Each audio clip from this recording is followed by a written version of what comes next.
Hi, I'm John Kelly. I'm a personal injury attorney with a focus on birth injuries. I want to talk to you as I continue this series about Kernicterus.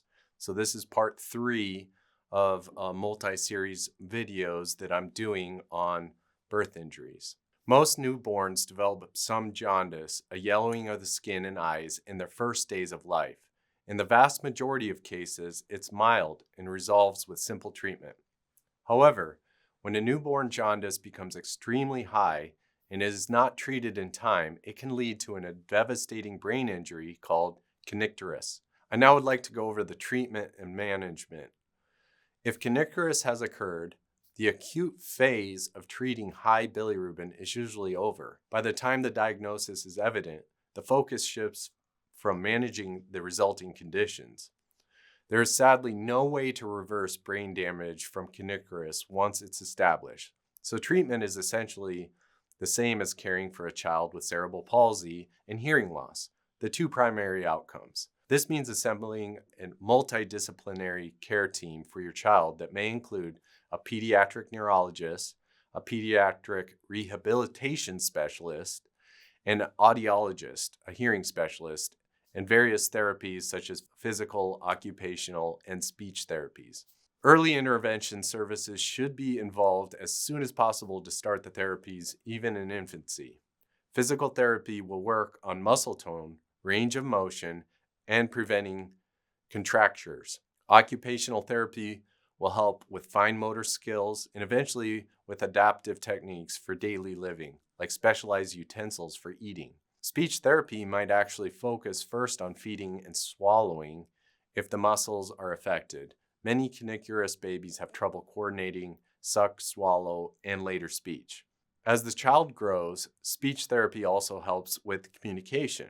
Some children learn to speak while others might use sign language, especially if hearing is affected or assistive communication devices if motor impairment makes speech difficult. For the hearing loss aspect, you will be working with audiologists and ENT doctors. They will determine the degree of hearing impairment. Some children with Kernicterus benefit from hearing aids, while others with more profound loss might be candidates for cochlear implants, which are electrical devices that stimulate the hearing nerve directly. Learning sign language as a family can be very helpful to facilitate communication. Even if the child gets an implant, as implants may restore normal hearing fully, early introduction of visual language can reduce frustration and boost cognitive development. Medically, children with Kernicterus might need treatment similar to CP patients. Medications like muscle relaxants can ease dystonia and anti-seizure medications if they develop seizures. Some may require nutritional support if they have trouble feeding. For instance, a G-tube feeding tube if oral feeding isn't sufficient. The prognosis for children with Kernicterus varies.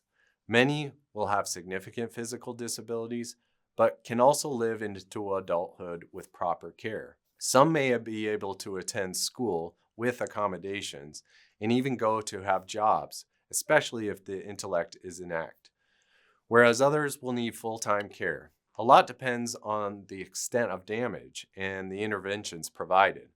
With modern therapies and assistive technologies, individuals with Kernicterus can still engage with the world. For example, through powered wheelchairs for mobility, computer-based communication devices, etc., can help them tremendously. As a parent, focusing on what your child can do and helping them reach their personal potential is key. Celebrate the small victories. You're always free to reach out to me at Kelly Law Team at 602-283-4122, and I'd be happy to give you a free consultation on this subject.